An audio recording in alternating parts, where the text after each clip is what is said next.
Now this is what I'm talking about, fellas.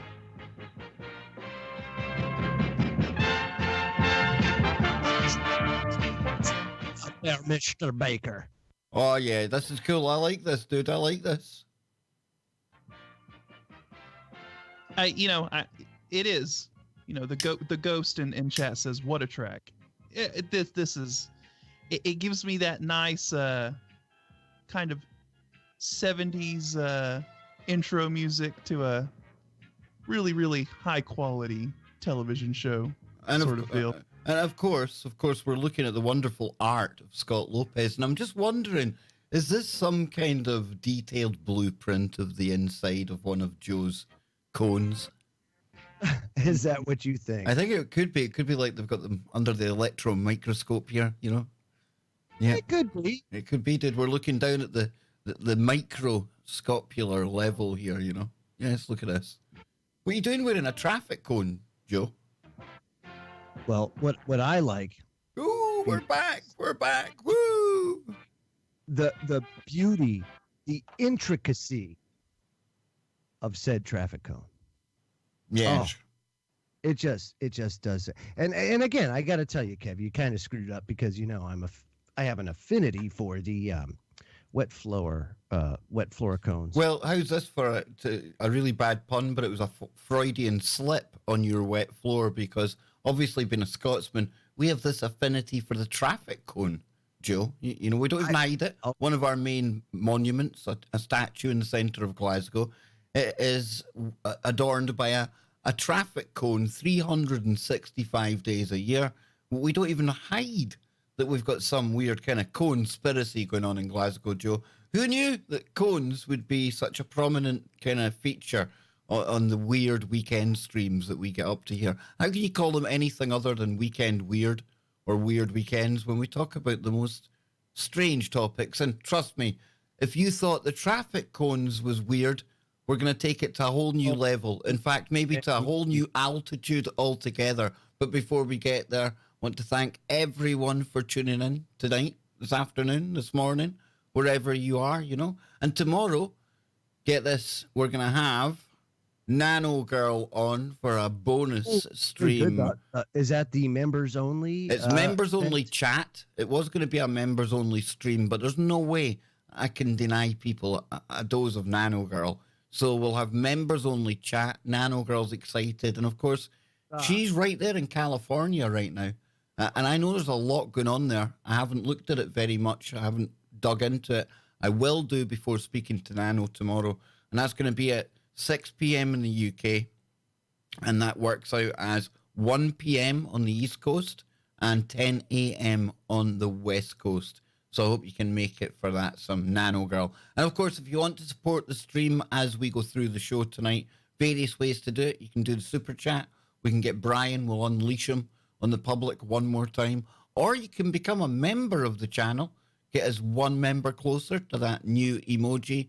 And there's PayPal links in the description. So, guys, I was saying the traffic cones are one thing, but we're going to take it to a new level altogether tonight, aren't we? Come on. Yeah. The things that people get off on, man. It never ceases to amaze me.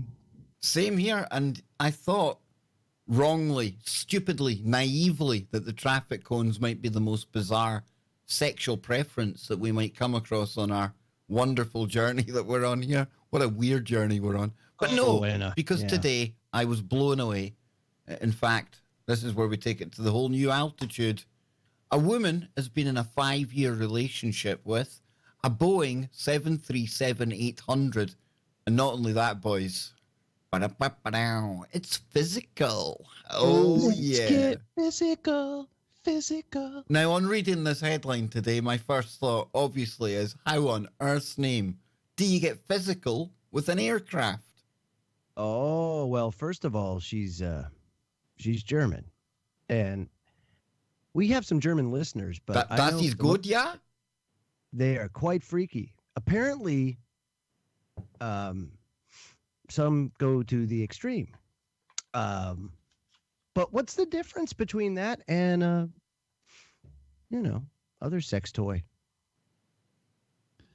Probably not much. Probably a lot, Joe.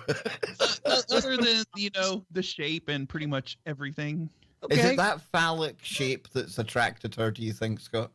Absolutely, dude. She just likes the big stuff. Has she got like aircraft issues? Does this put a whole new meaning on joining the Mile High Club? Oh boy. Yeah, apparently so. And let me tell you this. The lady's been in a 5-year relationship. A passenger jet she calls darling. Hi, darling. Don't laugh. Listen. This is real love to her. Yeah, Michelle Kopke or Kubke, because it's got the umlaut over the O, so Kubke. From Berlin, Germany, considers herself in a relationship with a Boeing 737-800. Michelle says she's been in love with the aircraft for 5 years. And their relationship is very much physical. She says the 737-800 is very attractive and sexy to me. He's the most beautifully built, and he's a very attractive and elegant aircraft, yeah. Yeah, uns aircraft is very, very, very appealing to me, yeah. Right, she's even tickling its engine, look. Because she's nicknamed the 737-800 Shats. Sounds like something you do when you like fart and follow through. And we call it sharding here, but it's it very much so. So yeah, shots. But that translates to darling. See, that's a bad English to. But when did this become a thing? And think, right, and hey, we shouldn't laugh here because think about this, At some point, this girl growing up has obviously realized she's different. And imagine that, right? You clock a plane, you're just walking through somewhere, Joe, maybe about to go on holiday.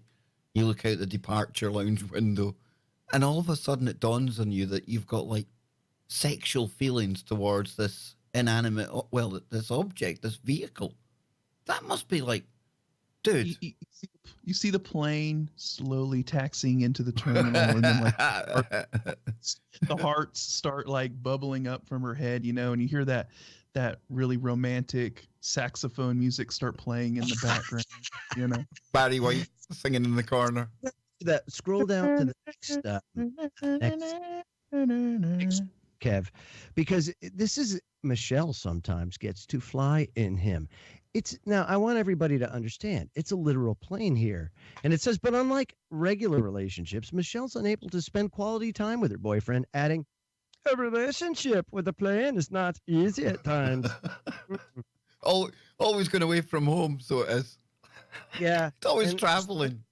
He continues, I can only get close to him when I fly with him or when I get to him in the hangar, which has only happened once in my life, yeah. However, she has found a different way to indulge her affection. Are we like, has anyone approached the plane to find out if this attraction is like a two-way thing? Could she be stalking? It sounds like she's been like stalking to get into the hangar. It definitely sounds like a stalker situation. Yeah. Did the plane consent to this? This is what It's a good question. So I'm asking. Good point, Scott. She said, I have a big model of him made of fiberglass, as well as some real components from him, so I can act out my love to some degree. I don't know if she's got. Listen to that 1 second. So I can act out my love for some degree. She acts out her love. Yeah, I hope she's washed it. I hope she washed the cockpit before lying so closely to it. That's all I'm saying. She showed BTV various pictures of her kissing the 737-800 and cuddling with components such as doors and panels. No, right, we shouldn't make fun of this. This is like, oh, look, objectophilia. Ah, there's an actual thing about this. It's when sexual or romantic attraction is focused on a particular inanimate object. Yep. Michelle doesn't see the physical side of a relationship with the Boeing as any different to what with humans. She says, in a normal relationship, we have relaxation evenings together. And then we go to bed, we cuddle and fall asleep together. Yeah. This is, look, listen, if she's happy, hey, who the hell are we to knock it, man? Michelle realized she had a weakness for airplanes when she took her first flight in November 2013. Could you imagine she's on the plane and like, it's like, I mean, just like starts orgasming while she's over and, you know. I can see it happening now. In March 2014, she boarded her first 737-800, and it was like, you can hear it. Oh, come on, Joe. Love it first flight. How cool is that? Love it first flight. That should be the name of a song. She says, I get so excited with boarding the plane. I realize I'm in love with the 737-800, yeah. Years later, Michelle finally got to spend some quality time alone with her lover, her part-time lover, in an airport hangar. The first time, she says, the first time we really met was May 1st, 2019. I got to enjoy every millisecond with him. Wow. Oh, look at the kissy she does with her. Wow. Attractive young lady as well. Yeah, very much so. I'll be right back, Kev. Continue, would you? I will continue. Yes, I will. So it says, and I can't do the accent Joe's been doing. I would butcher it. But it says, my cheeks hurt from smiling. I'm the happiest woman in the world. When I'm with him, I have... I'll be happy to take over the... yes, Scott, go for it. Give us your best broken German. Yeah, my cheeks hurt from smiling. I am the happiest woman in the world. When I am with him, I have everything I need. Yes, man. Love it. Love it.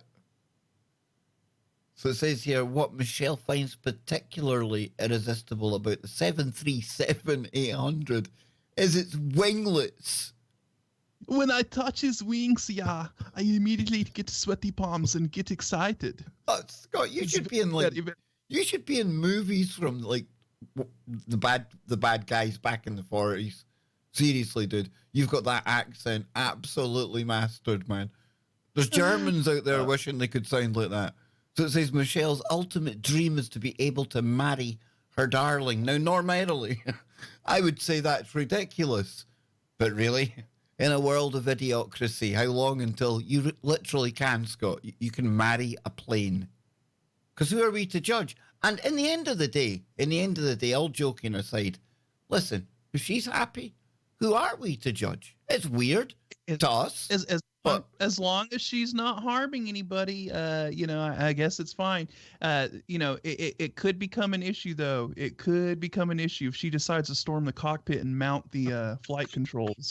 And then, nosedives the plane and oh my God, I'm going down with you. No, Joe, you're sacked. Scott's got a far better German accent, dude. Come on, dude, Scott, give us this bit again. Come on, give us this one line again. That was classic. Wait to hear this, Joe. Okay. Yeah, my cheeks hurt from smiling. I am the happiest woman in the world. But I have everything I need. Oh, I like you win. Hands down, dude. Hands down, you win. Okay, I can't do it now. I just can't do it. I want to marry my sweetheart and live with him in a hangar. Oh, that is just so nice. What's going on in the world when people have rejected men and reproduction for a plane in the local hangar? It's just kind of weird. Isn't it? I must say. Yeah, just a little bit. But then maybe she looks at us like walking down the road, men and women, men and men, women and women, it and them. Maybe she thinks that's weird. Imagine going with a human. Yeah, therapy. You would Lots of think, though, if you're into planes, surely, like if it was me, I would go for a little Lear jet, you know? therapy for you, for me. No, a nice little, like, private jet. You don't think, Scott, you'd go for something sleek and kind of, you know, maybe a fighter jet? You know, I think she's going for size here. Yeah, for show. Oh, show. I think, you know, like a lot of women, I mean, the bigger the package, the more the attention. They say size doesn't matter, you pesky 737. Wait till I'd be like, but wait till you see the C-17 Galaxy or one of these cargo planes. Oh, yeah, no, there you go. You want to talk about size? Well. She'll be like, yeah, und what was I thinking going with the Boeing? There's much bigger and better ones out there. Some of these things in the chat room, I just can't even possibly read them out. You lot are absolutely terrible. Just in terrible. The best of ways. Absolutely. I'm reading it too. This is in the best of ways. And Mikhail, that is absolutely classic. The visuals that I get with that are not pleasant. not pleasant at all. Well, we get a quick laugh at something Scottish. You know how, like, we've got the accent over here? We've also got unique ways of saying things, right? So this here, quickly, we can go through some of these, right? Found it earlier on. Some of it's funny. You guys are going to be like, what the hell what's that meant to mean? So it says here 20 Scottish words and phrases that you hardly hear anymore. So then, if we come down, it says, you came up the Clyde on a banana boat. It's a phrase that you'll have heard many times over the years, especially if you've got a Scottish dad. And another favourite is, you're looking a wee bit or a bit peely-wally. Now, the chances are you've spent many a day asking your granny what a particular word or phrase she just said means. So growing up in Scotland gives you a well-rounded education in all this patter and slang. There's no better language, if you ask us, than a good bit of Scots, right? So you come down here, and this is ones that you hardly hear anymore. And I think some of them are funny. First one, don't come running to me if you break a leg. Oh, come on, dude. That's a good one. What? Don't come running to me if you break a leg. You hear that in Scotland all the time. I know, it doesn't make sense, right? So the second one. Yeah, it does, though. Oh, I get it. Okay. Lang me your long reek. I've no idea. I've no idea. What the hell is that, dude? I have no idea, dude. I was trying to work this out today. I'm Scottish. Lang me your long reek. What does that mean? I don't know. It sounds like a procedure I should be going for when I'm getting like my COPD seen to, right? Yeah, that's what I'm thinking too. So even the Scottish guy here has never heard that one. That one's dead. It's gone, right? If our man's in the chat, maybe he knows what it means. Number 3, I'll take my hand off the side of your face. That's when you're starting to get ready for a fight. Know what I'm saying? Yeah, I'd say that sounds. At that point, yeah, you know. right At that point, you know it's gone beyond the conversation, Scott. Do you know what I'm saying? Right. Yeah. And then number 4. This is a classic. Thinks my head's zipped up the back. That's when somebody's taking you for a fool. When somebody thinks you're stupid. You Think my head's zipped up the back, do you? Yeah, ball-bag. You see, that's pure. You see, there you go.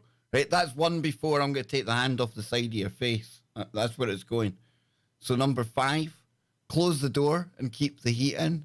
Everywhere. Okay, I think that's universal, bro. Right, I was going to say that. Yeah, number 6, the bunker.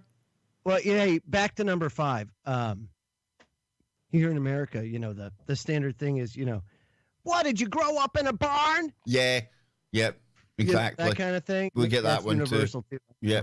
So Okay. the bunker, what does the bunker mean to you guys? The bunker? Yeah, what does that mean to you guys? Your ass. No. Scotty, any guesses?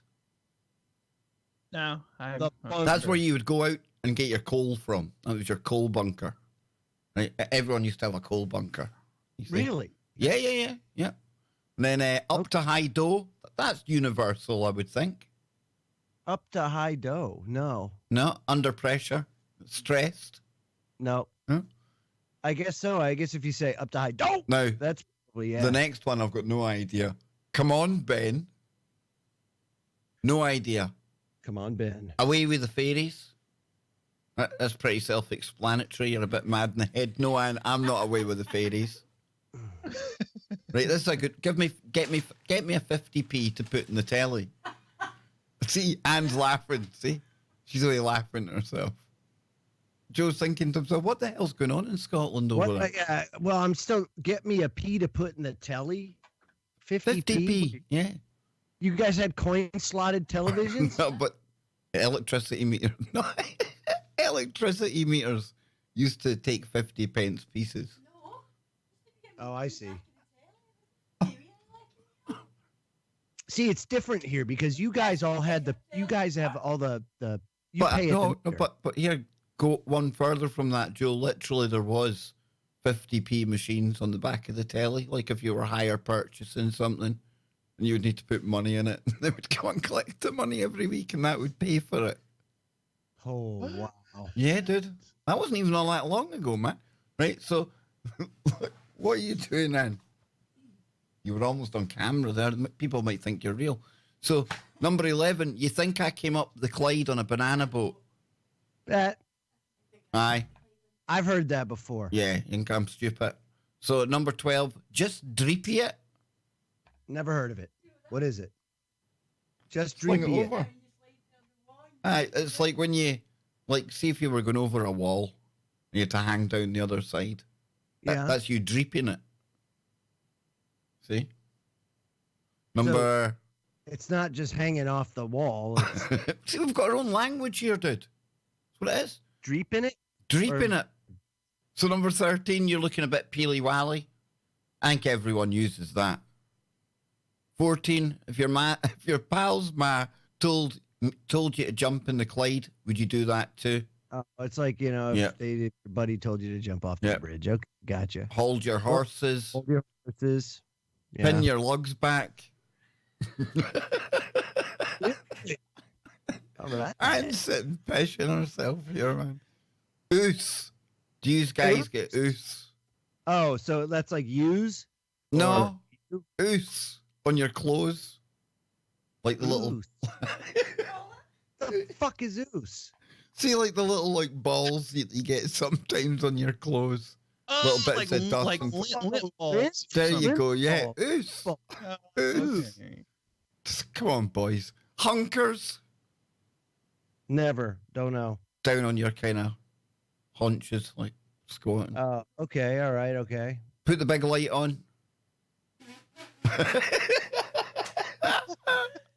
That's usually the light in the main living room in the lounge. And then things you used to hear but don't now. Scotland have qualified. Because we haven't qualified for nothing in about, I don't know. Nah, that not sell Scotland to you, Joe? Not impressed? Scott's thinking I'd need some kind of translator if I go over there. Can I be honest with you? This is probably why the Daily Record is not. I haven't heard much of the Daily Record. This is our version of like the Mirror, the Daily Mirror up in Scotland. Yeah, it's god awful. Please. Don't. You're the man that goes to the Metro. Metro is quite reputable. No, dude, the Metro's poor, man. They give it away for free on buses, for goodness sake. It's the kind of thing that like winos. It's the kind of things winos take for toilet paper when they're like. It's working man's toilet paper. It's pillows. People use it as pillows in the centre of Glasgow, dude. It's the homeless paper of choice. People throw it away. It cleans the windows well. The hobo loves the Metro, okay? With all the Hooger Beats stories. With the Hooger Beats in it. So where now then? Werewolves? I have a little something here. You know, your girl was oh, you're not gonna abuse her, are you? Was getting all choked up at this climate forum. She says, "My dreams of motherhood are now bittersweet." You'll need to send me a link again. Oh. Yeah, because it was when we were. I am so sorry. Here, let me give you this. Since we're talking about AOC. By the way, folks, we have an AOC emoji in the chat, and you can have your AOC emoji too by simply becoming a member of the Kev Baker Show channel of death. And there's so much to gain by this. Look at all those. Look at the vast array of emojis you can use and all of the beautiful badges associated with being a member. Makes you feel good inside, doesn't it, Kev? It does, Joe. It does. It does indeed. I do like the whole membership thing. And of course, members only chat tomorrow with Nano Girls on. Awesome. Can't wait. It says here, AOC, Kev's girl to be, got emotional on Friday as she discussed how climate change affected her own personal outlook on life. She said, I speak to you not as an elected official or a public figure, but I speak to you as a human being, the freshman congressman told the climate summit in Copenhagen. Yeah. A woman whose dreams of motherhood now taste bittersweet because of what I know about our children's future. She edited, apparently choking back tears. See, she was given the keynote address at the C40 World's Mayor Summit, which recently approved a global version of her Green New Deal. AOC went to decry the impacts of climate change and indicated that Puerto Ricans died because they lived under colonial rule. She said, I speak to you as a daughter and descendant of colonized people who have already begun to suffer. Just 2 years ago, one of the deadliest disasters in the United States struck in the form of Hurricane Maria.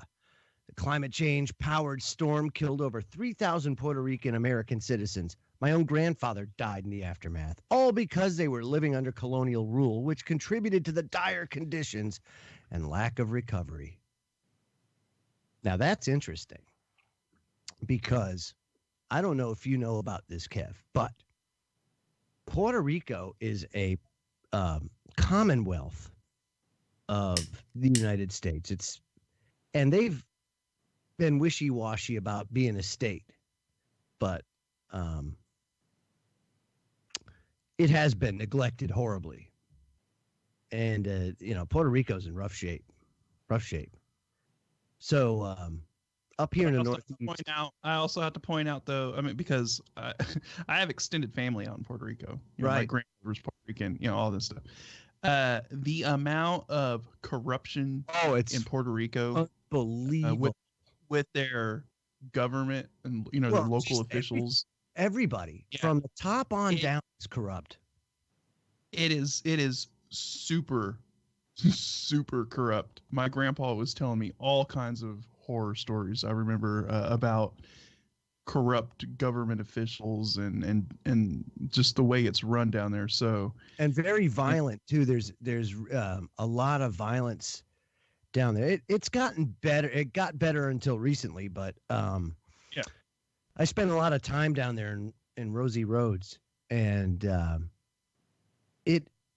it's different. We'll just put it that way. And I'm sure it's real different now with all that damage that, as you said, with all that corruption, it's going to be a real challenge to rebuild it.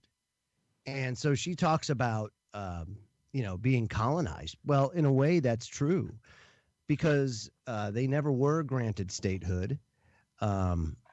And they're very similar to like the Marshall Islands and everything else, self-governed, but at the same time, they have representation in the United States Congress, and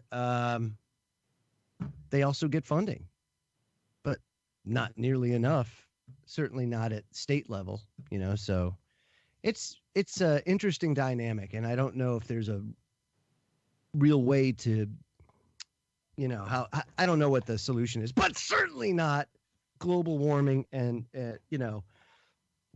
the climate change thing, Kev. Yeah.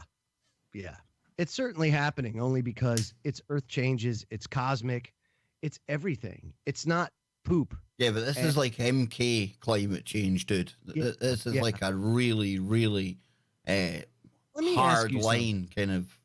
Let me ask you something. That Green New Deal, right? What's bad about it? Just out of curiosity. Well, for one, I haven't really studied it at any great length, but I haven't either. The things I've seen, some of them are actually, dare I say it, almost no-brainers, common sense stuff. I would say. Yeah. We have the technology now, guys, where this stuff is achievable. And if you take a look at what happened during the aftermath of the Great Depression, the programs that were instituted by Roosevelt certainly did a lot to start to get the economy moving through infrastructure projects. And it would be a no-brainer to me if our non-representing representatives were actually worried about doing what's right for us instead of doing what's right for themselves, to make us energy independent.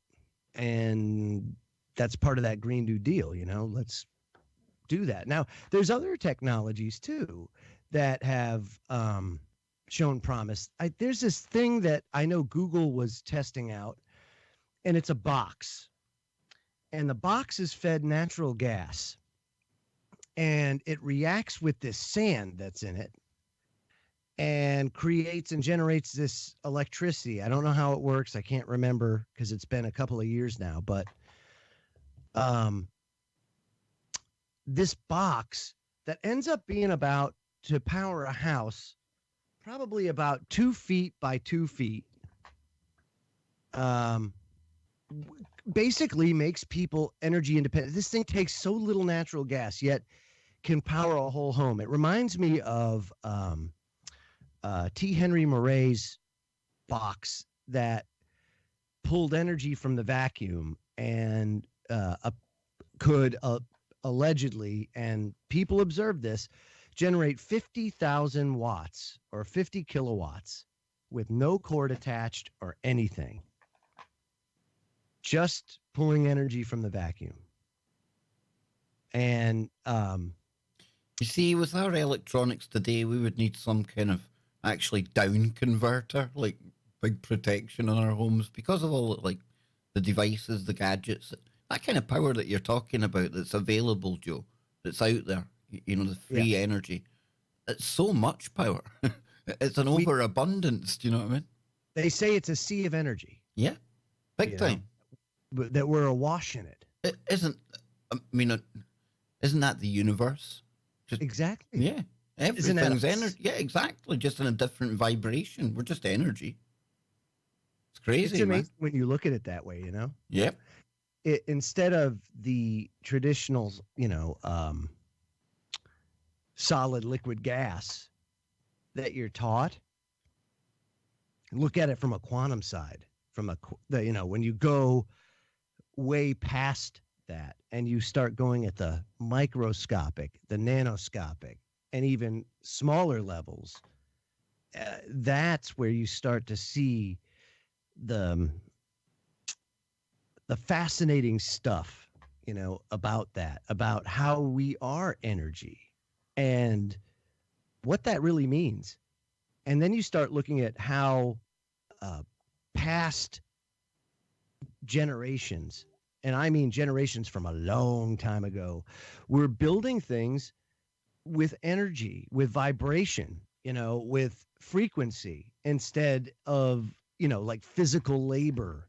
A great example of that are the megalithic walls down in South America, where they're just so precisely formed as if they were cold formed in place and molded, and the only way you can do that is through like a liquefaction process. And the only way you do that is with frequency, much like an earthquake will make the ground liquefy. Our technology's cool, right? But I think we've found the most the most intricate, detailed way to come up with effects that are so easy to actually bring into being, if only we knew how to manipulate our surroundings. We build computers and do things like that to work out things that really, Joe, if we knew the stuff that the ancient peoples knew, we'd have been doing a long time ago. I would imagine. Big time. It's sad that we've lost that but it has to be for a reason. All these great feats of engineering and invention, all to build machines that can do things that we could do in far simpler, more organic ways if we just knew what we were doing. I don't know. There's something a bit kind of ironic to all of it. Yeah, and look, the thing with this whole Green New Deal is that, I mean, obviously, I'm a proponent of moving towards alternate forms of energy and, Yeah. Renewable energy sources and stuff like that. The problem is that they want to implement something on such a massive scale in such a short amount of time that it's impossible. It's not feasible. There's really no way you could implement something in that short amount of time without basically crashing the global economy, or at least crashing the economy of the United States, right? It's not something that you can do on that massive of a scale. Doing the Musk timetable, basically. Yeah. Yeah. Like okay, maybe if you looked at something like that over the span of like 100 or 150 years. I was gonna say even 50 years, or coffee, I ladies, coffee. 10 or 20 or something like that. Yeah, and so and that's where all massive undertaking. I mean, I can't even. And then you got to take into account of that how legit is all that going to be in terms of companies getting kickbacks and all of this being run as a scam, right? I mean, look at Solyndra, for example, right? Oh my God. Right. So you're going to have all these companies working with the government to, build this whole Green New Deal infrastructure. So over. I mean, yeah. How many of these companies are going to just suck money, take the money and not do anything? How much of this money is going to be wasted? How much of these results are actually? Yeah, how much of these results are actually going to come fruition? Scotty, Fred Trump made his fortune doing exactly what you said. Getting government contracts and just milking them, and building all that housing in New York City using government funds and just milking them for all they got. And it made the Trump family what it was because of those contracts. And now imagine all of these companies. I mean, that's the kind of people you're going to get. Are these people that go in and they just milk it because they can. Yeah. Because they can. And it's lucrative. It's extremely lucrative. So yeah, and so trillions and trillions of dollars, Scotty. Yeah, exactly. And they're going to be like, oh, well, we're behind schedule. We need a little more funding. We're behind schedule. We need a little more carriers. Yeah, and then these Green New Deal projects that were only supposed to take 2-3 years to build end up taking 15-20 years to build, and the money keeps the money keeps rolling in, and then by the time it's done, it doesn't live up to what it was supposed to do. It probably don't even function like it was supposed to. And you know how it works. Well, yeah, I mean, it's blatantly obvious what this Green New Deal is going to usher in and what it would really kind of manifest itself as. Scotty, on paper, it's a good thing. It really is. It's a good thing. That's what I'm saying. Like the idea of it is okay. Yeah, I can see that. Yeah, alternative forms of energy. Let's cut our dependence on oil. Let's try new technologies. Let's try different things. But the way they want to implement it and the way that it would end up coming to fruition is not. Yeah, we would definitely not play out in that magical fairy tale. Wonderland ending of the story that they think it's going to be. And no, that's not how it's going to be at all. And so this is what happens when government gets involved in anything, so yeah. Just been sent an interesting link on this whole climate change and stuff like that. You know how I just absolutely love the child goddess that is Greta Thunberg, right? You know I'm a big fan. Well, big shout out to Susie down in Wales. She sent me this. This is quite interesting, boys. We often mock the elites who are out there crusading on the climate change path, telling us all to change our ways and things. But they're flying to all these various venues on big carbon-heavy planes and yachts and things like that. Well, Greta, she herself, her transportation is now the center of a conspiracy. So, boys, have you heard anything about Greta's yacht? Have you heard the shenanigans surrounding her sailboat? No. Oh, well, we go to Reddit.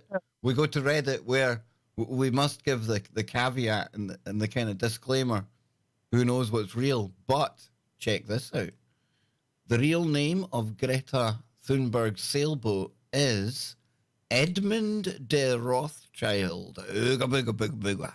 You knew the Rothschilds would be in there somewhere, Joe, didn't you?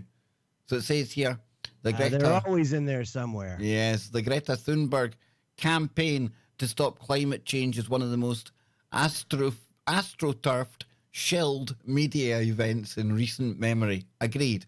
Turns out that the sailboat she's using to cross the ocean is manned by royalty from Monaco and was originally called Mono 60. Oh, yeah. Lang Mei Year Lang Reek. Both of them are reeking, Joe. Absolutely reeking. What is that? So it says here, this just shows how intertwined the European aristocracy are with the revitalized climate fight, or as I call it, MK, Greta, which seems to be targeted at the middle class and not the major industrial polluters in Europe. So yeah, no surprise, eh? The Rothschild. Good name for a boat. Yeah. It's like when she's up there shouting at all the politicians at the UN, then they're backstage high-fiving her and acting all creepy around her. And let me just ask you this, okay? So in recent times here, you've had Google come knocking on your door. You've had all these interesting opportunities. Now, what if tomorrow the Rothschilds come knocking on your door and they say, Kev, we think you've got talent, buddy, and we want you to be our front man. You're doing it. You're totally doing it. And I'll bet you they'd make it lucrative. You think I would sell out that easily? Absolutely. You think so? Totally. Right, chat. I want to test the chat room here. One, if you think I would sell out as easily. If you think I've got the breaking strength of a piece of straw, then please put one. If you think I would keep on going regardless, I would tell the Rothschilds, the Rockefellers, the Carnegies, the royal family, do one. Get out of here before I take my hand off your face. That's what I'd say. There it goes. He got it. Yeah. Big time. Boom. No, so we'll see what the chat room thinks. I think the chat room know. They know how pure I am. Did you notice, guys? I've trimmed the beard. Did you do that? Dude, it was all different lengths, and it was like, honestly, man, it was like, see, when I closed my eyes and touched it, it felt like testicles. I'm not going to lie to you. It had gone all puby. It had gone all puby, and when your face goes all puby, I don't care how much you yearn, how much you have always wanted a beard of your own. Sometimes just you can't grow your own beard. So I'm going to try and train it. I'm going to try and train it. Sometimes when you're in the shower and you close your eyes and the drapes and the curtains, you can't tell the difference between the two whenever you're washing, Rose Williams knows me well. Thank you, Rose. No way Kev would sell out. No way. No. Kev would chase the cheese roll. No, that's why I've got members. I don't need the Rothschilds. I've got the members. Dude, you're totally selling out. Never. No. Look at that, John Nelson. You certainly would. You know. That's terrible. That's absolutely terrible. Should have That's played. right. We should have played like the. We should have had on the White Hats music. White hats, yeah. Is Kev going to join the White Hats? Will he do it? Who knows? He would consent. Would I really consent though? He would consent. Thank you, Susie. No way. Exactly. You totally consent. Yeah, big time. There you go. Where now, brown cow? It's Scotty's turn. Ha. Scott's like, what the hell, dude? Come on, Joe. We were talking earlier on about the chances that Bigfoot might be an Nephilim. What do you think, man? Is that where we're gonna go? Go ahead. Do it. I think Do so. it. So it Dude. says here, Bigfoot. First of all, wait a minute. First of all, was he about to like knock him because he was trying to touch his junk or what? And he's about to like club him? Like, well, I don't was touch my junk. Either that, or he was showing him how he likes to be touched, Hashtag me too. or he's gonna get hit with the club. Oh, kind of like that. Touch me in my bad place. you little dwarfy person. You bastard. Damn, Joe. So it says Bigfoot. How can I, I'm never going to be able to look at David and Goliath the same again now, man. Bigfoot may be the biblical Cain, according to the Mormon writings. So is Bigfoot Cain, the firstborn son of Adam and Eve in the biblical story? Oh my God, that's brilliant. You like this, Joe? If the person you're asking is a Mormon, the answer might be yes. A recent article brought up the little known, at least outside of the Mormon circles, link between the mythical hairy cryptid and the first murderer in the Bible, an act which led to Cain being linked to evil and blamed for all sorts of problems throughout history. But Bigfoot? Quote, as I was riding along the road on my mule, I suddenly noticed a very strange personage walking beside me. His head was about even with my shoulders as I sat in the saddle, and he wore no clothing, but was covered with hair. His skin was very dark, and I asked him where he dwelt, and he replied that he had no home, and he was a wanderer in the earth and travelled to and fro. He said he was just a very miserable creature and had earnestly sought death during his sojourn upon the earth, but that he could not die, and his mission was to destroy the souls of men. Now, the quote comes from the life of David W. Patton, first apostolic martyr, and that's by Lycurgus A. Wilson and Gerald S. Edwards. David Wyman Patton, blah, blah, blah, was an original member of the Quorum of the 12 Apostles. Quorum. The Quorum, yes, Joe. You can act as my interpreter, and is considered to be a martyr by the members of the Church of Jesus Christ of Latter-day Saints. Boy, that's now. That is an interesting belief structure. I will just say that. Well, I'm telling you that description is very interesting as well. Interesting. Very. Important enough that he mentioned twice in the LDS Church's doctrine and covenants. His alleged creature encounter occurred in Paris, Tennessee. Now, does that make him a reliable witness of Cain/Bigfoot? Lycurgus Wilson got the account from a letter written by Abraham Smoot, another Mormon pioneer who was mayor of both Salt Lake City and Provo, Utah, and had a personal contact with Patton. Now, of course, he was also an early leader of the LDS Church, so he undoubtedly believed Patton. However, Patton doesn't identify the being to Smoot as the biblical Cain. That connection comes from The Miracle of Forgiveness by Spencer Kimball, another early elder who calls the account, quote, an interesting story about Cain. So it says, what about Bigfoot? Well, Matthew Bowman, author of The Mormon People, The Making of an American Faith, writes that Wesley Smith, the brother of recent President Joseph Fielding Smith, claimed to have been attacked in Utah by a similar beast in a similar manner and similarly chased it away with a religious invocation. Now, How do this you like seems to have occurred at about the same time, early 1980s, as a number of Bigfoot sightings in South Weber, also in Utah. Now, with Bowman planting the first one, locals connected the remaining dots and linked the Utah Bigfoot to Smith's and Patton's creatures to Kimball's Cain. For those unable to make the connections from that, Shane Lester wrote Clan of Cain, The Genesis of Bigfoot, which is a novel based on a true story. Quote, I uncovered an obscure historical document that sheds new light on Bigfoot mystery. I used this encounter as a basis for a fictional story that links the mystical legend of Bigfoot to the origins of Mormonism. And what obscure document did Lester discover? Well, David Patton's story of a very miserable creature that could not die, so it was on a mission to, quote, destroy the soul of men. As we've just seen, that's not exactly new, but then again, Lester's book is a novel, as is his, quote, the conversion conspiracy, which links obscure Mormon folklore with the first extraterrestrials to visit Earth. Sounds like my kind of author, by the way. Never before has a book on the subject of Bigfoot linked the mystical, paranormal Sasquatch to the origins of Christianity. A man, a myth, and the obsession to know the truth will reveal a story that will forever change the way you think about Bigfoot. So what do you think about that so far, Joe? Whew.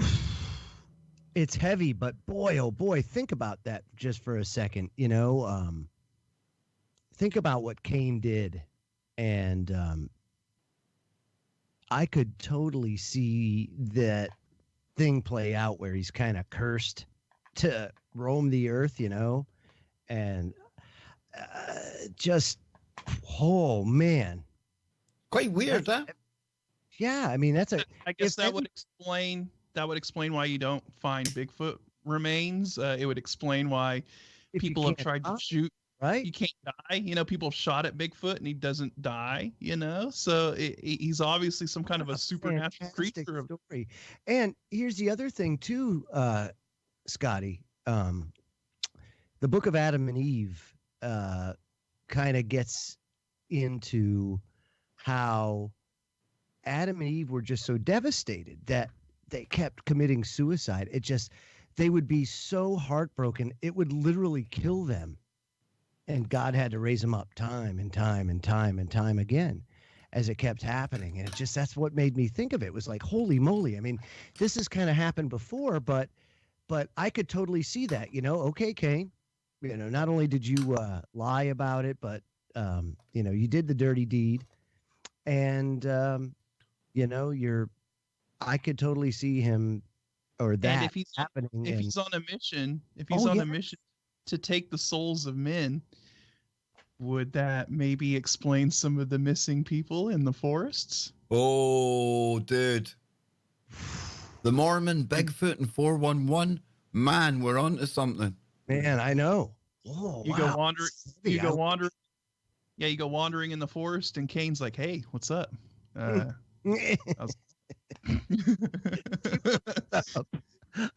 More like. Wouldn't you say, though, that whole missing, like the people going missing, even aside from the Bigfoot theory line of thought, I mean, that has to be one of the weirdest mysteries out there, right? MH370.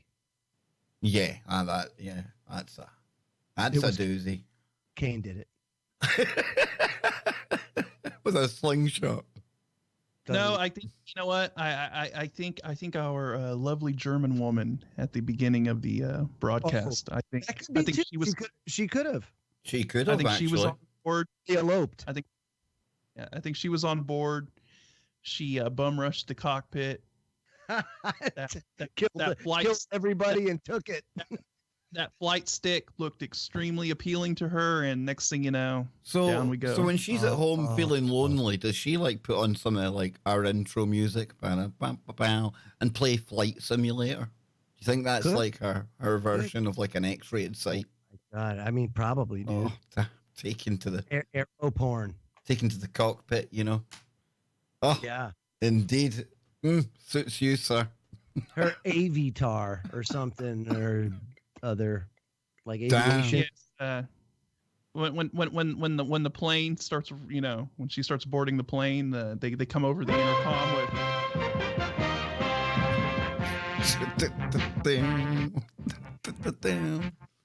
Oh, that is 230 souls and a Mormon Bigfoot on board. And everyone got home safely that day. Brilliant landing. Damn, Yes. boys, damn. What runway am I coming into? Just look for the cones. That's oh my God, dude. Are you kidding me? Just look for the cones. Indeed. So where now then? Come on. I so Uh-huh. well, do we want to talk about this whole Blizzard situation? If you want, man. yes, by all means. I know you're a fan of Diablo, Joe. I'm so glad you brought that up because I also have some gaming news too. So Yes, yeah, he that's does. awesome. Do it. Yeah.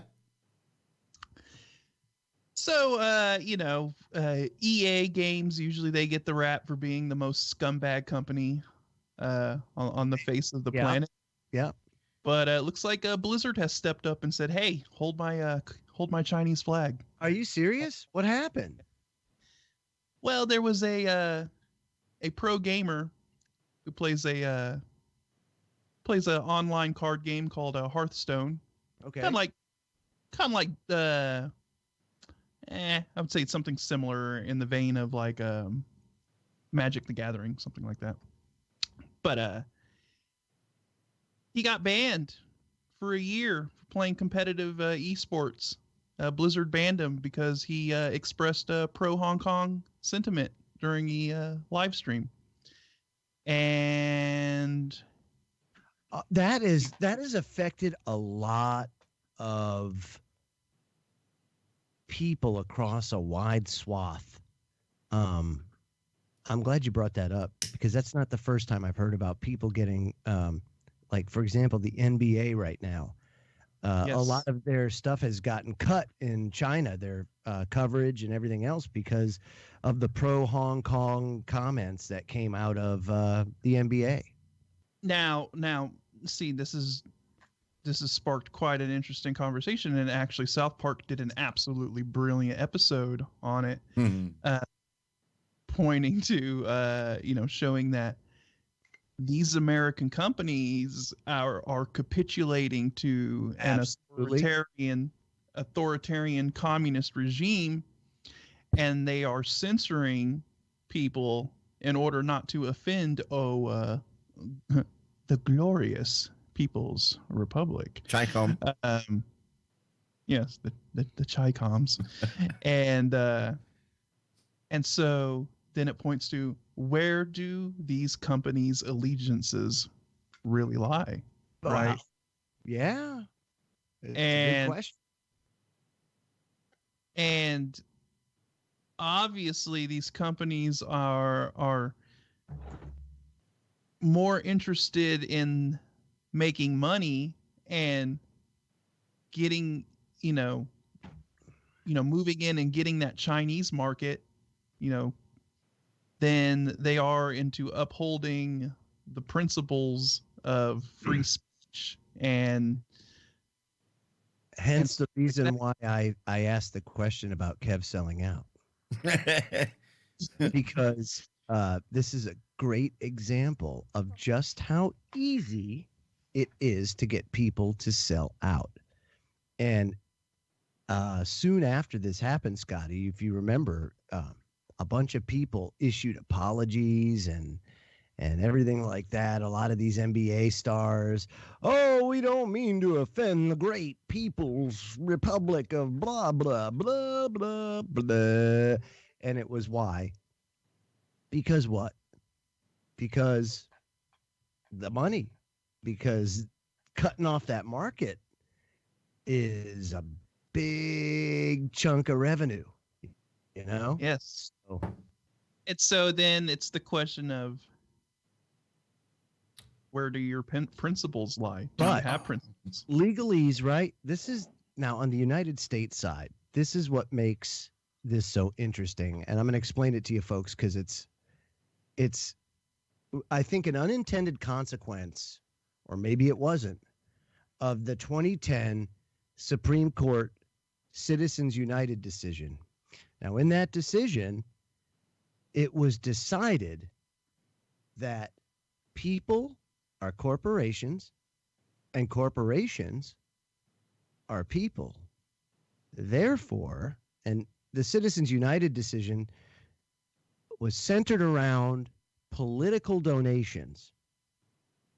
And because corporations are people, you can't limit their free speech by telling them they can't donate to political whatever. And that's also where that's what created super PACs, was that decision. Now, if corporations are people and they're based in the United States, but they also have business and a base in China, then they're dual citizens. The corporation is. And if they're dual citizens, they don't have they have allegiance to both. And it's in their best interest then to make sure that they try to sit on the fence as much as humanly possible. And that's exactly what's going on. So if you look at it that way, then... We have a new member. Thank you so much, Melissa. Very nice. Thank you so much. Wow. Awesome. That's made my day. Yes, big love hearts from Joe and everything. Look at that, eh? Oh, it's just so nice. New member, Annie. New member.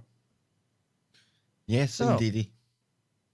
That's kind of my take on it, is that from a legal standpoint, it makes sense. You know, in that... From a business standpoint, to me, it makes sense. As well, you know. Not to act like devil's advocate. Is Joe frozen out again?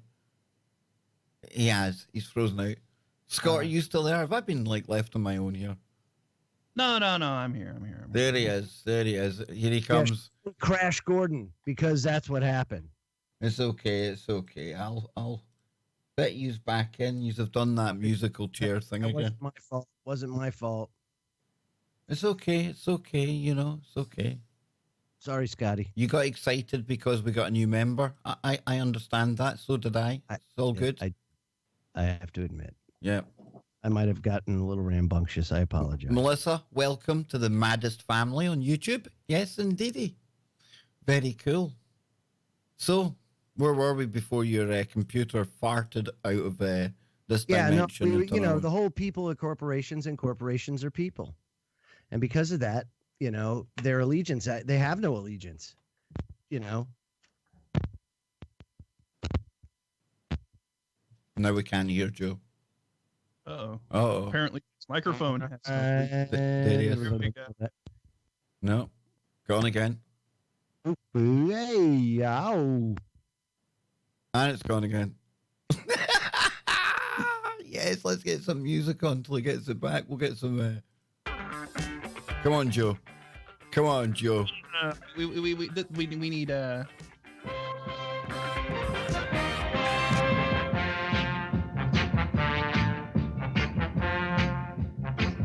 It's the captain of the douche canoe.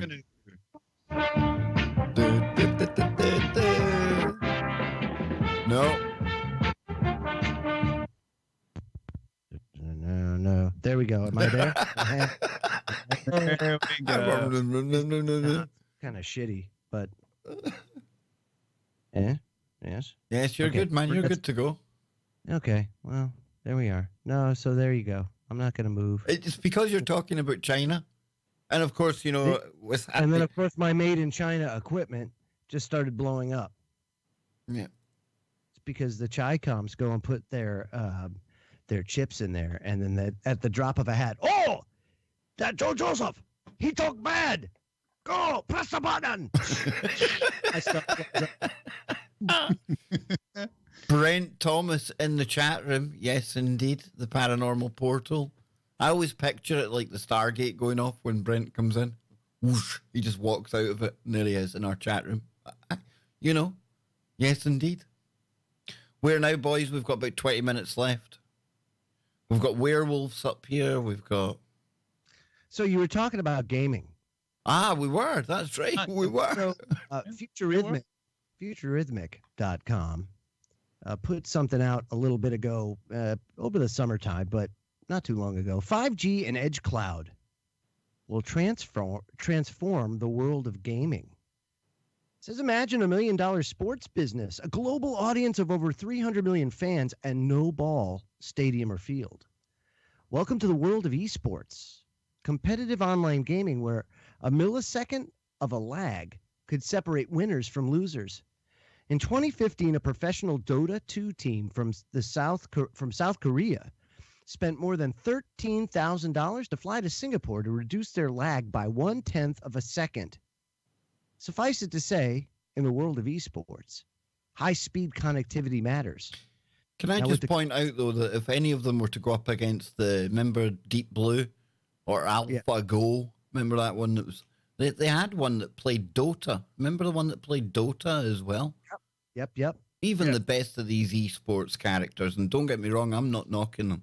Man, you see these people playing, it's like different class, do you know what I mean? But totally different class. Absolutely, Joe. And I like the game for fun, but up against the AI, dang, dude. And I get it, there's no AI in esports, but still, it just shows you. It says here, with the current 4G networks, latency and speed are the biggest technical issues facing the lucrative $138 billion gaming and esport market. Just stop there. Think about that. $138 billion gaming and esport market, and people our age were told, get off that games, you're never going to be able to make a living doing that. Yeah. Well, now they are. I'm telling you, it's huge. Not only will 5G technology provide a solution to this issue, but console gaming from the days of Atari and Xbox may be a thing of the past. Let's look at how 5G technology and new cloud technology will revolutionize the gaming esport industry. So it says that's literally what they're doing, isn't it, Scott? They've got that Stadia, I think, it's coming out, and you just literally play from the cloud, Joe. Yeah. It says from console to streaming. For decades, the game market consisted of two products, hardware and software. The 5G has a potential to completely move the console out of the equation by migrating all of the processing to the cloud. The gaming industry will offer users a subscription-based model similar to Netflix. For a monthly price, gamers will have access to a vast catalog of games that can be streamed to any device, anywhere. Best of all, players can instantly join multiplayer games without downloading anything onto their device. Much like Steam or even Origin. Those places, I think, are kind of like that in its infancy. It's even beyond that, because even with Steam or any of these gaming platforms, you're still downloading the program to your computer and you're having to run it on your hardware. Whereas latency problems, right? Yeah. Whereas with this, what's happening is you could have an extremely low end, crappy computer, but as long as you're able to pipe in a video feed, you're playing off of their hardware. Yeah, you're getting a video stream from their servers, and so that is unbelievable, man. That has to be such a huge. You compare that to, we were looking at like Sega games before we came on air. You think where we've got to from there to then? It's mad. It really is. And somebody in the chat room, augmented reality is the future. Big time. Now it says here that the big companies have already made inroads with the game streaming, and 5G will finally push everything to the cloud. Microsoft recently introduced xCloud, a game streaming technology powered by Xbox consoles that streams games to a mobile phone. PlayStation now offers 750 plus games on demand that can stream directly to your PS4 and PC for $20 a month. Google introduced a gaming platform called Stadia. That's what you said, Kev, that allows users to play games on their phones, their tablets, PCs, and television screens. And finally, NVIDIA's GeForce Now allows gamers to stream games to Shield TV set-top boxes, Windows, or Mac. So there is some serious things going on there too. Well, here we go. Here, and you do have the inroads there going. It truly is. They've already got the infrastructure, I guess you could say, in place, right? Right, guys? oh, big time. And if you go down to the next bit, here we go. Virtual reality and augmented reality esports. This is the kind of area of gaming we're moving into now, and especially when you get the new haptic thing that's coming with the PS5 and stuff like that. Ooh, haptic. Would that be like the jank? Yeah, you've already got the Rumble pack. I get that, but this is more like the Rumble pack with the Vajankle adapter. Yeah, indeed. Vajankone. Vajankone. Oh, we could have the Vajankone. What I wonder is, how is this going to affect the industry around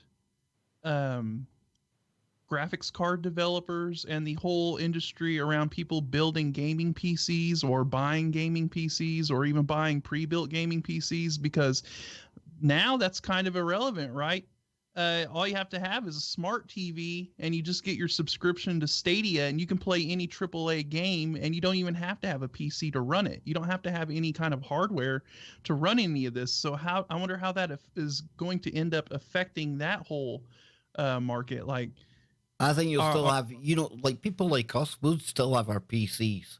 And then you've got the GPUs. They're soon going to have, like, in my opinion anyway, small neural networks on board. And we're moving into a time when we're probably going to have, like, AI assistants. So all of that might be all rolled into, and they'll find a different way of selling it. Plus with the, After Effects, video production, stuff like that.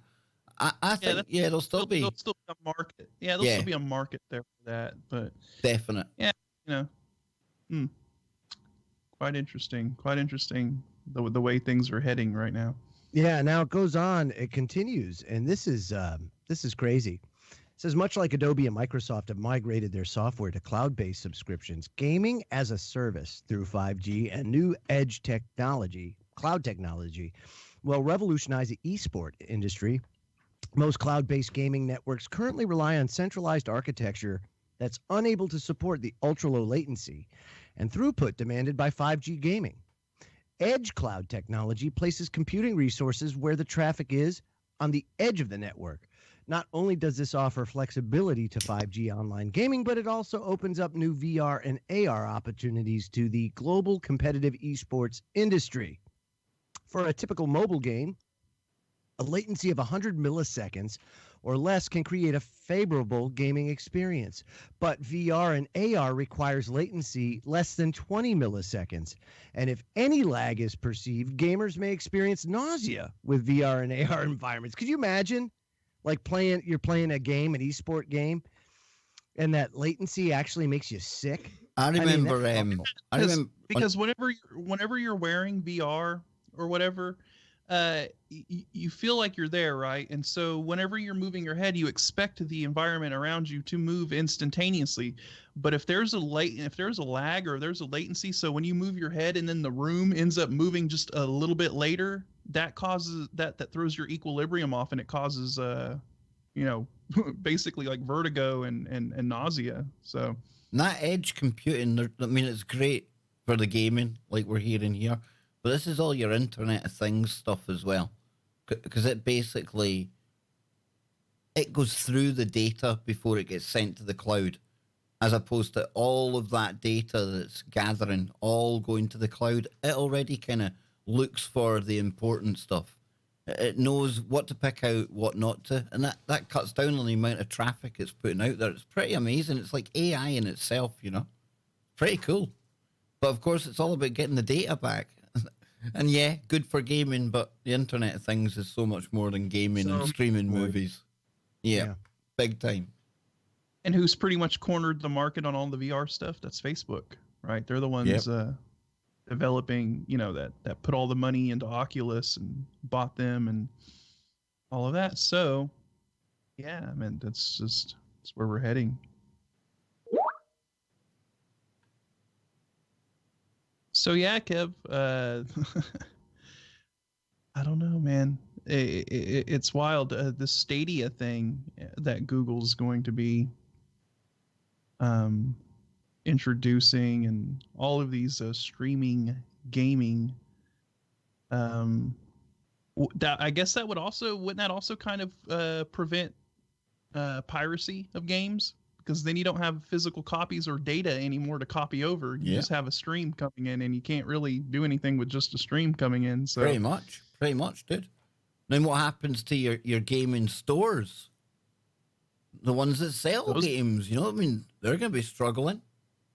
They're already struggling. Yeah. They're already almost on because it's all digital purchases now, right? Through Steam and through these other platforms. So you don't really have brick and mortar physical copy, selling physical copies anymore either. So it's just the whole industry and the whole dynamic, the whole market is changing right now. And I think this is kind of the next step to where they're like, hey, you don't even have to download a game anymore. You don't have to wait for it to download. You don't have to install it. You don't have to make sure your hardware is compatible, that you have the right video card, or worry that your computer's powerful enough to run it. As long as you're able to pipe in a video stream and that your internet connection is able to handle the bandwidth, then you're good to go. You can play whatever you want to play. And internet connections nowadays, they're all getting to a standard where most people can do that, because it used to be frustrating, more so for the PC gamers.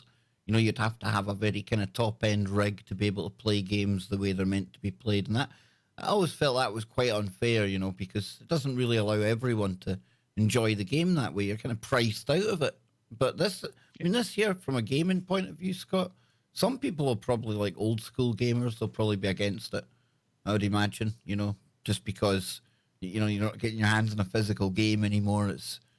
I don't know. I just imagine they won't be too happy with it. Yeah, I mean, and I'm one of those old school gamers that I would like to be able to go out and buy a physical copy. You know what I mean? Still, I'm still in that same thing where there's just something about buying the product and actually owning it. Chuck Bam in the chat room. He's back to being on about the dog man again, dude. I think the dog man got a hold of Chuck Bam Bam at one point. I really do. We've got Lothar was Masons. We've got Chuck Bam Bam was dog man. But if you're wanting some dog man-ish related news before we go, I had a couple of links sent to me today. Yeah. We'll find it here, Scott. Here we go. Now, they're kind of older stories that they point to a history of werewolves in the UK, Scotty. So I know it's not Dogman, okay? I get it's not Dogman. However, close enough. Werewolves? Come on, dude. So, and if it's werewolves, any excuse to get my thunderstorm on in the background. There we go. The werewolves are coming, man. Here we go. Gotta love it. See? So then, it says, residents trembling in terror after seeing an 8-foot werewolf. Now, at 8 foot, Scott, that to me is starting to borderline, or it's starting to go from werewolf into the realms of Sasquatch at 8 foot. Yeah, we're kind of pushing that 8 foot and hairy there. And stood up on 2 legs. That could easily be a Sasquatch. You catch it in the wrong moonlight, and it's going to look like one of those big howling werewolf things. This could be like miscryptid, misgendering a cryptid. Yes. You got to be very careful in this day and age. You got to get your identities right, Hey, yes, I'm sure Sasquatch is extremely upset now that he's been What? He's even cracking lightning and all sorts, man. Cain's coming. Tell you, Cain's coming. So it says here, 7 separate eyewitnesses claim to have spotted an 8-foot tall creature lurking in an abandoned industrial area outside the centre of Hull. Now, residents and folklore experts believe the mythical beast, said to turn from a human to a wolf at a new moon, is Old Stinker. Wait. Did you say the place was called Hull? That's very close to Stull. Yeah, very close. Yes, very close indeed. North of England. Yes, Old Stinker. Now that's a cool name for a Sasquatch. I know it's a werewolf here. I get it.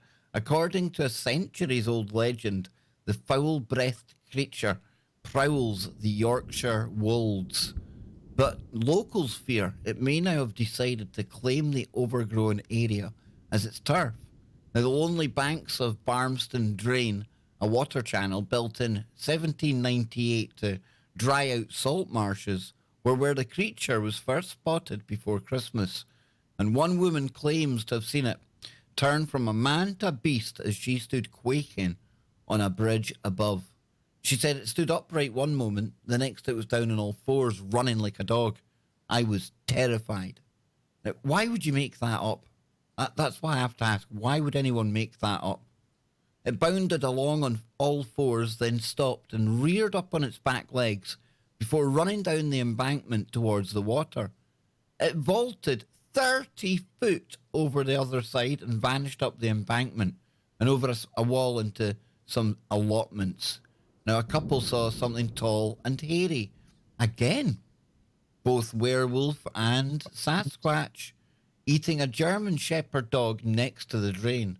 Now, they stopped to get a closer look and saw it jump an 8-foot fence before vanishing into the night, its prey still in its jaws. And a woman walking her dog along the watercourse spotted something half man, half dog in the distance. She was terrified. Maybe we're talking about Dogman. Maybe it's not werewolf. Maybe it's Dogman. You might be in, You know? Chuck Bam. You might be in, my son, yes. Might be it. Now locals plan a werewolf hunt with cameras and recording equipment at the next moon. And none of them came home again. I'm only joking. Local councillor Steve Wilson has offered to keep an incident log. He said, I'm happy to keep a diary of sightings by people around here and report them to Hull Council. What, have they got some kind of like werewolf control department? In Orwellian UK, perhaps they do. Witnesses say the creature transforms. Its upper body is more wolf than man, similar to the beast in American werewolf films. Now, the old creature bears an uncanny resemblance to the legend of Old Stinker, said to prowl the Wold Newton Triangle. Oh, an interesting triangle, you say? An area of eerie goings-on near Scarborough. Well, isn't that interesting, folks? A geographical location of woo and mystery. And we see this all over the world. You know, you've got the Bermuda Triangle, you've got the Devil's Triangle over in Asia as well.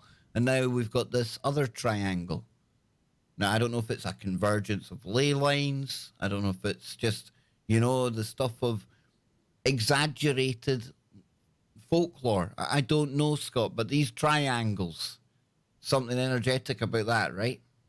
Yeah, I just think we're talking about areas of the Earth where there's like these natural vortexes that are located there, you know, whether it be from ley lines or some kind of energy. Like the free field or energy we something. were talking about earlier. That there's places where Yeah. that's in abundance. There's something weird going on. Yeah, there's an elevated level of something going on there that may allow things, you know, interdimensionally to shift through, you know, to phase into our reality. And, you know, there's certain areas of the planet where you have these concentrated pockets of it, you know, as opposed to the areas around it where might not be so much activity or anything. So it is interesting. You see a lot of incidents of these, you know, triangles or whatever they call them. You know, I just, you know, they just kind of triangulate their location, so they call them triangles. But, you know, we're just talking about an area where just there's an elevated level of activity. Big time, dude. So Charles Christian, author of a travel guide to Yorkshire's weird wolds, said sightings went back centuries. The Yorkshire Wolds was actually one of the last parts of England to have wild wolves. Old Stinker was said to be operating on the other side of them, but it would be no distance at all for a large animal to get to Hull. He added, when you get multiple sightings combined with a tradition of stories going back centuries, it's hard to ignore the possibility something might be there. And that is exactly what we're talking about. When you have that historical context, and then you have a spate of new sightings, new witness reports, and make of them what you will, but you do have to really pay attention, I think. I think definitely an area of woo. Oh, yes. Patrick in the chat brought up an interesting point. You know, that this creature was referred to as Old Stinky, and then you have the skunk ape in Florida. There must be right? some So smell, dude. There must be some smell or something comes off them. Yeah, they say that there's like a horrid smell that smells like a dead carcass or something. You know. And wouldn't that tie in with the whole biblical Cain description and things that we heard earlier on?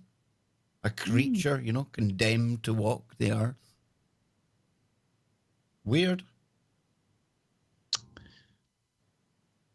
His head was about even with my shoulders. As I sat in my saddle, he wore no clothing but was covered with hair. His skin was very dark. I asked him where he dwelt, and he replied that he had no home, and he was a wanderer in the earth and travelled to and fro, and dare I say, in time as well.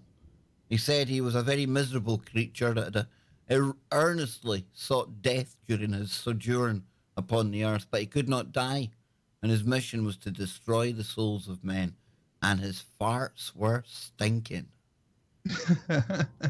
That's how it leads back into the werewolf story of today, but not only one werewolf, Scott. No. Because we come here as well to the BBC, no less, and it says werewolves in Staffordshire, another area of England.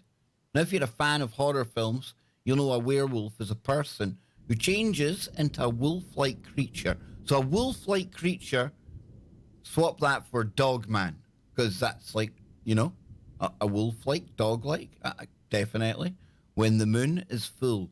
But did you know Staffordshire is a place to visit if you want to see one? So a new supernatural survey, the Fringe Weird Report, says there have been reported 20 reported werewolf sightings on Cannock Chase. Now, the report has been put together by Lionel Fanthorpe, who's a leading figure in paranormal research, by studying police reports and archives of groups who explore ghostly and unexplained events. It says the survey shows that a paranormal group visited Cannock Chase in 1975, with several of them claiming they saw a snarling beast rear up onto its hind legs and run off into the bushes. But there have been more recent sightings. In April 2007, the Stafford Post newspaper ran a report which said the West Midlands Ghost Club had been called in to investigate calls from people who had seen a, quote, werewolf-type creature prowling around the chase. Several people claimed they'd seen the wolf walking on its hind legs in the German war cemetery on Camp Road. And the West Midlands Ghost Club took what it called credible eyewitness accounts from a local scoutmaster and postman who claimed they'd come face to face with the werewolf. Now, they said they thought it was a large dog until it raised itself up onto its full height, of which was almost 7 foot tall, and it darted into the bushes when it was startled. So another... And said, pardon me, but do you have any Grey Poupon? The Cannock Chase Post ran a story a month later in which it quoted an unnamed paranormal expert who claimed the werewolf sighting could actually be a subterranean Stone Age throwback. There you go. There's a theory and a half. He offered the theory that the creatures could have lived and thrived in the old mines under Cannock Chase for centuries, coming up to the surface via old earthworks to hunt for local deer. Now, let's not just discount that. Hang on a minute, though, Joe, right? Cave systems. Scott's talked about the porous earth theory. Not quite hollow, but cavernous, right? And tell you what, if something was to be here living amongst us, that would be one place it could physically be, right? I'm not saying it is, but definitely. So I'm thinking so. He said he offered a theory, I've got that. He also claimed that there had been a number of domestic pet disappearances in the area around the war cemetery, especially dogs who were let off their leads while out on walks. And look, if you go by like an H.G. Wells type of scenario, which is like what Scott's talking about, and the inner earth, the porous earth, however you want to call it, like caverns, if you will, living in caverns and tunnels. So just look at it like that, like just these caverns and tunnels connecting each other. And that's where you have, your dwarves, your elves, and all these ancient stories, about all these underground people. So it's just very interesting. But I think it's about time, Mike, my man. It definitely is about time. It definitely is. Yes, indeed. And I'll be back tomorrow. Man. With Nano Girl. Yep. Nano 6 Girl. 6 p.m. Absolutely. in the UK. And folks, think about this. You can take part in that conversation. If you become a member, you'll have a chance to interact with Nano, and I'll tell you what, it's a treat every time you get to. So yeah, I can't recommend it enough. And for a pittance, if you will, you just put 50 cents in the telly. Exactly. That's it, dude. Exactly. And yeah, we'll be back tomorrow night as well. So I want to thank you all for tuning in today. And I think, Scott, you should take us out with your music. I think that would be appropriate. Yes, I think so. So, and remember the art that you're about to see is Scotty Lopez as well, okay? That is just fantastic, dude. Fantastic. Yeah, like I said, those are my what I call digital mandalas. So they're pretty cool. All right, everybody.